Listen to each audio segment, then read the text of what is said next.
And finally, you can even imagine switching from a full screen activity to a dialog at 600 dp.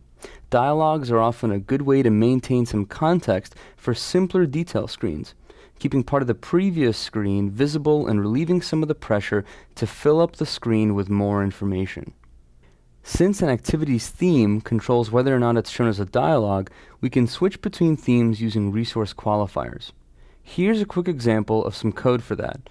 We have my theme, which inherits from base theme, and base theme inherits from the standard theme.appcompat or theme.material or whatever theme you want. But for larger screens, we replace the definition of base theme such that it inherits from theme.appcompat.dialog. The reason we don't just replace my theme here is so that we can put our theme attributes in one place. This kind of clever two-step theme inheritance really helps minimize code overlap. And another quick note here, we use the smallest width or SW qualifier instead of just the width or W qualifier. This ensures that the value won't change when you rotate the screen. After all, it'd be a little weird if turning your phone from portrait to landscape popped your screen into a dialog.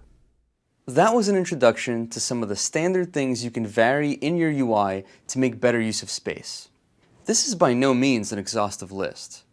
The key is to work out when your UI no longer works at a certain size or when it breaks, and to make changes to adapt it to the available space. Let's go to Nick to see some examples of this in action.